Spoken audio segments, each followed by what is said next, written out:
আচ্ছা, তারপরে হচ্ছে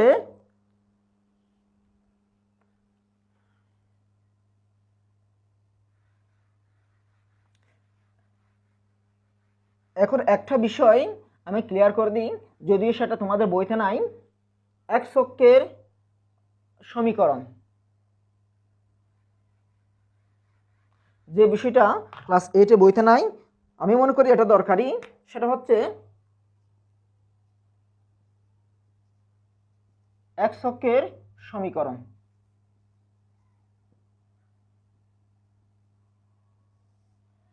এটা তোমাদের বইতে নাই এক্স অক্ষের সমীকরণ বা ওয়াই অক্ষের সমীকরণ। যদি এর টপিকের সাথে এটা রিলেটেড, তা আমি দেখা দিচ্ছি। এক্স অক্ষের সমীকরণটা কীরকম হবে, এটা যদি এক্স ও এক্স প্রাইম, ওয়াই ও ওয়াই প্রাইম হয়, তাহলে এক্স অক্ষের সমীকরণ কোনটা? আমরা জানি এক্স ও এক্স প্রাইম এটা হচ্ছে এক্স অক্ষ, ওয়াই ও ওয়াই প্রাইম হচ্ছে ওয়াই অক্ষ। তাহলে এক্স অক্ষের সমীকরণ হবে যে রেখাটা আমরা কোথায় পাবো, এক্স অক্ষের মধ্যে পাবো। এক্স ও এক্স এই অক্ষের মধ্যে যদি, এই এক্স অক্ষের মধ্যে যদি যেটা পাই, এই রেখার মধ্যে যে রেখাটা পাবো, এটাই হচ্ছে ওই রেখার সমীকরণটাই হচ্ছে এক্স অক্ষের সমীকরণ। তো আমরা কি বসাইলে বা কিভাবে এক্স অক্ষের সমীকরণ পাবো? তো মনে করো আমরা যদি এখানে একটা রেখা আঁকলাম, এখানে একটা রেখা, তাহলে এখানে এক্স এবং ওয়াই এর মান কি রকম? এখানে এক্স এর মান হচ্ছে সবসময়, এক্স এর মান হচ্ছে প্লাস মাইনাস যে কোনো দিকে হতে পারে, এক্স এর মান প্লাস মাইনাস যে কোনো দিকে হতে পারে। ওয়াই এর মান হচ্ছে জিরো, ওয়াই এর মান হচ্ছে জিরো, ওয়াই সমান হবে জিরো। এক্স অক্ষের সমীকরণে ওয়াই সমান জিরো। কেন? আমরা যদি এই এক্স ও এক্স প্রাইম রেখা বরাবর কোনো রেখা পেতে চাই, আমরা ওয়াই এর মান কোনো কিছু নিতে পারবো না। কেন? ওয়াই এর মান যদি প্লাস নিই উপরে উঠে যাবে, ওয়াই এর মান যদি মাইনাস নিই নিচে নেমে যাবে। আমরা যদি এক্স অক্ষের মধ্যে রাখতে চাই, তাহলে ওয়াই এর মান জিরো হবে। এক্স এর মান যে কোনো কিছু হতে পারে। এক্স এর মান প্লাস নিলাম, +1 নিলাম এখানে, +2 নিলাম এখানে, 3 নিলাম এখানে, -1 নিলাম এখানে, -2 -3 এখানে। এক্স এর মান যা কিছু হতে পারে, ওয়াই এর মান হবে জিরো। এটাই হচ্ছে এক্স অক্ষের সমীকরণ। তাহলে এক্স অক্ষের সমীকরণ হচ্ছে y = 0, y = 0। এটা হচ্ছে এক্স অক্ষের সমীকরণ। অর্থাৎ এক্স এর মান যাই হোক না কেন, ওয়াই এর মান অবশ্যই যদি 0 হয়, এটা এক্স অক্ষের মধ্যেই থাকবে। আচ্ছা, এবার হচ্ছে ওয়াই অক্ষের সমীকরণ। ওয়াই অক্ষের সমীকরণ যদি আমরা পেতে চাই, তাহলে ওয়াই অক্ষ যেহেতু এটা, ওয়াই অক্ষের মধ্যে রাখতে চাইলে আমরা ওয়াই এর মান যা কিছু নিতে পারি, ওয়াই এর মান প্লাস মাইনাস এরকম ওইদিকে নিতে পারি, 1 2 3 4 যা কিছু নিতে পারি, যা -1 -1 -2 -3 যা কিছু নিতে পারি, এক্স এর মান হবে জিরো, এক্স এর মান হবে জিরো। অর্থাৎ এক্স এদিকেও যেতে পারবে না। এক্স এর মান যদি জিরো হয়, তাহলে ওয়াই অক্ষের মধ্যে থাকবে। কেননা এক্স এর মান প্লাস নিলে আমরা, তাহলে রেখাটা ওইদিকে চলে যাবে, তাহলে এটা আর ওয়াই অক্ষের মধ্যে থাকবে না। আর এক্স এর মান যদি মাইনাস কোনো কিছু নিই, সেটা এদিকে চলে যাবে, ওয়াই অক্ষের মধ্যে থাকবে না। ওয়াই অক্ষের মধ্যে রাখতে হলে এক্স এর মান হতে হবে জিরো। সুতরাং ওয়াই অক্ষের সমীকরণে এক্স সমান জিরো, এটাই হচ্ছে ওয়াই অক্ষের সমীকরণ। তাহলে এক্স অক্ষের সমীকরণ, ওয়াই অক্ষের সমীকরণ এরকম। এক্স অক্ষের সমীকরণে ওয়াই এর মান জিরো, ওয়াই অক্ষের সমীকরণে এক্স এর মান জিরো। এটা মনে রাখবা, যদিও এটা তোমাদের বইতে নাই। এটা তো এমসিকিউর জন্য দরকারি, যেহেতু এই সাবজেক্টের সাথে রিলেটেড, এই টপিকের সাথে রিলেটেড। এখন দুটি নির্দিষ্ট বিন্দুগামী সরলরেখার সমীকরণ। এখন বের করব দুটি নির্দিষ্ট বিন্দুগামী সরল রেখার সমীকরণ।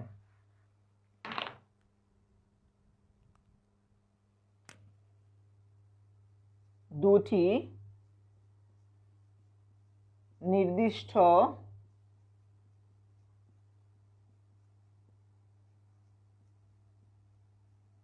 বিন্দুগামী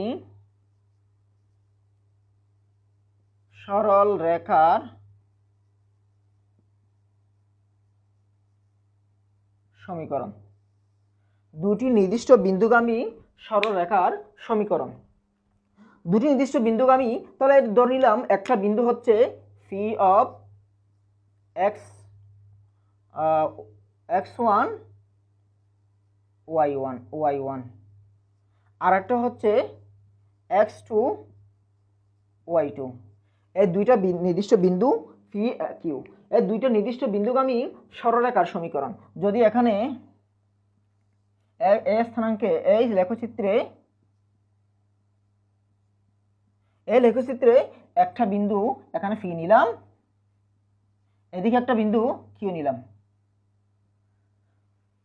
এই দুইটা নির্দিষ্ট বিন্দু দিয়ে যাবে এরকম সরলরেখার সমীকরণ। দুইটা নির্দিষ্ট বিন্দুগামী সরলরেখার সমীকরণ বের করার জন্য আমরা একটা সূত্র প্রয়োগ করব, এটা দিয়ে হয়ে যাবে। সেটা হচ্ছে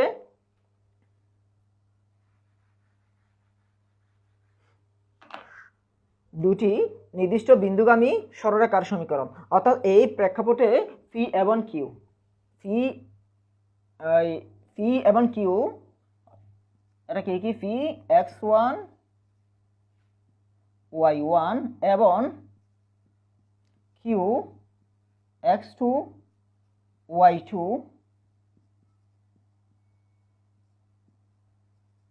বিন্দুগামী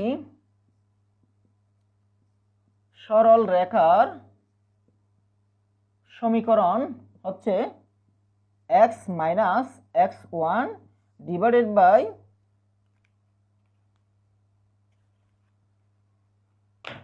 x minus x1 divided by x1 minus x2 equal to y minus y1 divided by y1 minus y2।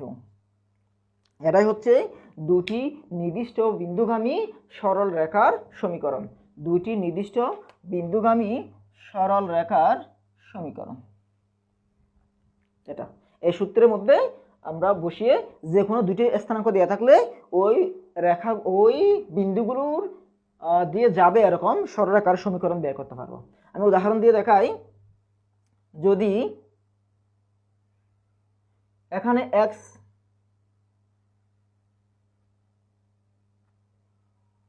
দুইটা স্থানাঙ্ক দিই, এখানে পি এর স্থানাঙ্ক 3 4, কিউ এর স্থানাঙ্ক 5 -6, দুইটা স্থানাঙ্ক দিছি।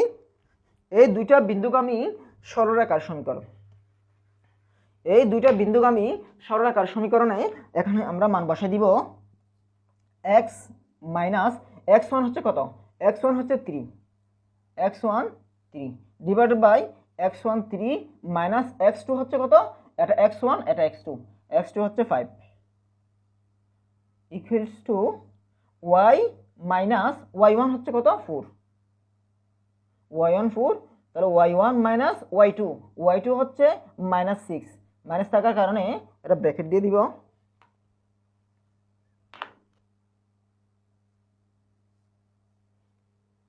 y তাহলে y1 মাইনাস y2 মাইনাস 6, তাহলে ব্র্যাকেট দিয়ে দিলাম। এখন এটা যদি এদিকে লিখি x মাইনাস 3 মাইনাস 5, তাহলে হয় কত -2 equals to y minus 4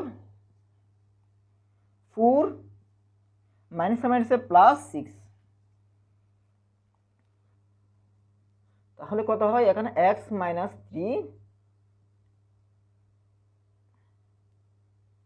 minus 2 equals to y minus 4 নিচে হচ্ছে 10। এখানে আর গুণন করে দিলে এটার সাথে আর গুণন মানে কি এরকম গুণ, x মাইনাস 3 সাথে 10 গুণ ইকুয়ালস টু y মাইনাস 4 এর সাথে -4 গুণ। অর্থাৎ আর গুণন কোনাকুনি গুণ, 10 দিয়ে x মাইনাস 3 কে গুণ, -2 দিয়ে y মাইনাস 4 কে গুণ, তাহলে এটা কত হয় 10x মাইনাস 30 3 দিয়ে গুণ করে দিলে -2y মাইনাস মাইনাসে প্লাস 4 দিয়ে গুণে 8, বা 10x এটা ওয়াইটা দেখে নিয়ে আসলে এটা প্লাস হয়ে যাবে 2y মাইনাস 30, এইটু এখানে মাইনাস প্লাস ছিল মাইনাস হয়ে যাবে। যেহেতু পক্ষান্তরকরণে x যদি সাইন্স প্লাস থাকে মাইনাস হয়, মাইনাস থাকলে প্লাস হয়, -2y ছিল এখানে +2y হয়েছে, +8 ছিল এখানে -8 হয়ে গেছে।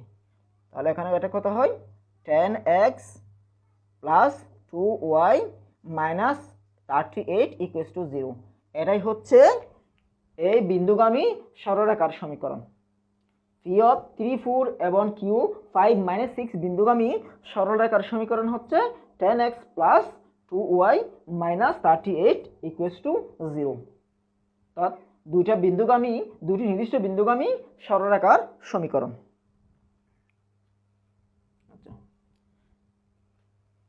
এরপর হচ্ছে সরলরেখার ঢাল।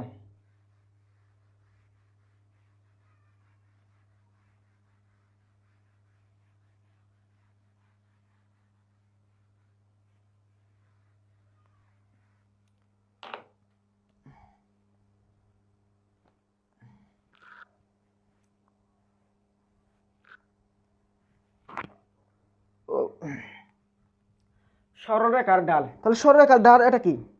সরলরেখার ঢাল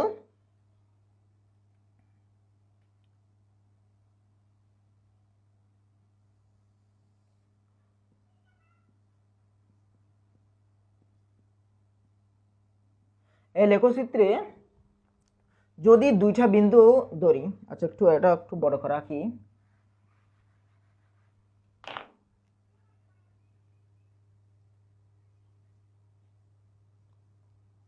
সরলরেখার ঢাল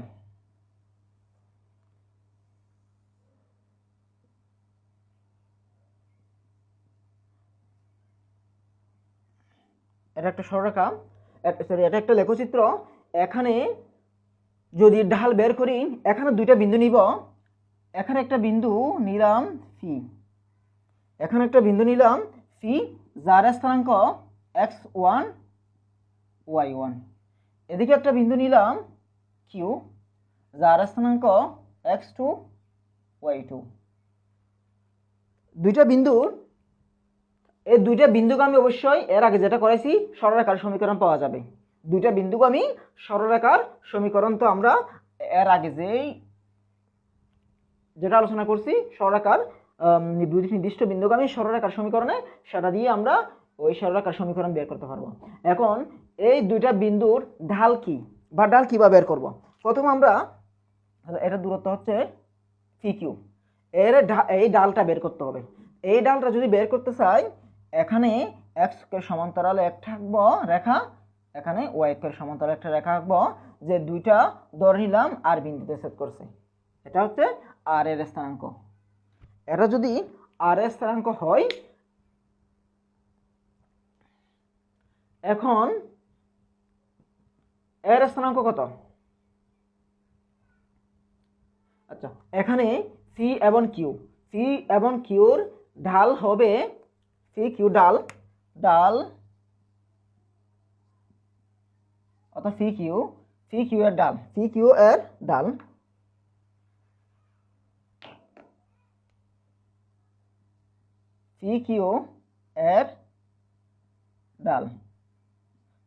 ঢাল হবে Q R divided by P R.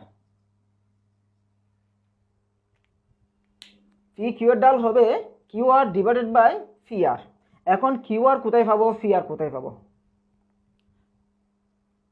Q R divided by P R, Q R কোথায় যাবো?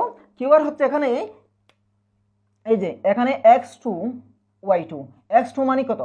x2 মানে হচ্ছে এই যে এখান থেকে x2, এটা হচ্ছে x2। এই বিন্দুর স্থানাঙ্ক মানে হচ্ছে এখানে x হচ্ছে কত? x2, অর্থাৎ এখান থেকে এইটুকু পর্যন্ত হচ্ছে x2, আর y2 মানে হচ্ছে এখান পর্যন্ত y2, অর্থাৎ এটা হচ্ছে y2, এটা x2, এটা হচ্ছে y2। কিউ x2 y2 মানে হচ্ছে x হচ্ছে x2 এখান থেকে এখান পর্যন্ত, আর y2 হচ্ছে এখান থেকে এখান পর্যন্ত, অর্থাৎ মূল বিন্দু 0 থেকে এটা পর্যন্ত y2। আবার এখানে x1 y1, এখানে c1 এর x1 হচ্ছে এতটুকু, x1 হচ্ছে এতটুকু, y1 হচ্ছে এতটুকু, y হচ্ছে এই y1, আর হচ্ছে y1 এইটুকু y1, আর এদিকে x1 হচ্ছে এতটুকু, y1 হচ্ছে এতটুকু। এখন আমরা এখান থেকে আর পর্যন্ত পেয়ে গেলাম, আর এটাও জানি। এখান থেকে কিউ পর্যন্ত পেয়ে গেলাম, আর সাথে এটাও জানি। তো যেহেতু আর এর স্থানাঙ্ক হবে এই ফি আর কিউ আর দূরত্বটা হবে এতটুকু, কিউ আর দূরত্বটা হবে এতটুকু। তাহলে এটা কত? এটা পুরাটা হচ্ছে y2, এখান থেকে এটা যেহেতু y1, এটা হচ্ছে y1, পুরাটা y2 থেকে y1 বাদ দিলে y2 মাইনাস y1 থেকে y1 বাদ দিলে আমরা কিউ আর পেয়ে যাব। অর্থাৎ কিউ আর হচ্ছে y2 মাইনাস y1 আর ফি আর কিভাবে হবে? এ পুরাটা হচ্ছে x2 থেকে x1 এটা যেহেতু x1 বাদ দিলে পুরাটা হচ্ছে x2 থেকে x1টা বাদ দিলে আমরা ফি আর পেয়ে যাব। যেহেতু এখান থেকে মূল বিন্দু থেকে আর পর্যন্ত দূরত্ব হচ্ছে x2, এটা হচ্ছে x1টা যদি বাদ দিই তাহলে আমরা ফি আর পেয়ে যাব। তাহলে কি দাঁড়ায়? x2 মাইনাস x1, এটা হচ্ছে পি কিউ এর ঢাল। অর্থাৎ এটাকে আমরা লিখতে পারি কি, উপরে তাহলে ঢাল সমান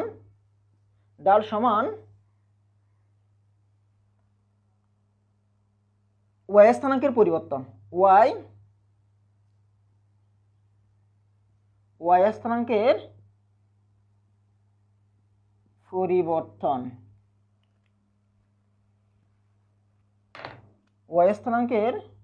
পরিবর্তন আর নিচে হচ্ছে x স্থানাঙ্কের পরিবর্তন।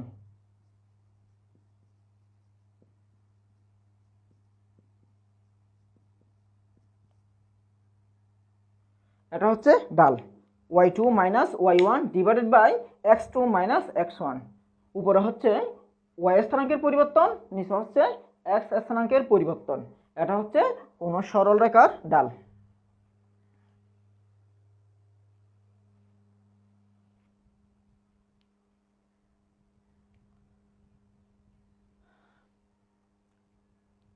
এটা তাহলে এখন মধ্যবিন্দু স্থানাঙ্ক, সরলরেখার সমীকরণ এবং সরলরেখার ঢাল তিনটা বিষয়ে আলোচনা করছি। আশা করছি তোমরা সবাই বুঝতে পারছো। পরবর্তী ভিডিওতে আমি অবস্থান মানচিত্রে স্থানাঙ্ক জ্যামিতি এই অধ্যায়ের অনুশীলন নিয়ে আলোচনা করব। তোমরা সবাই সাথে থাকো।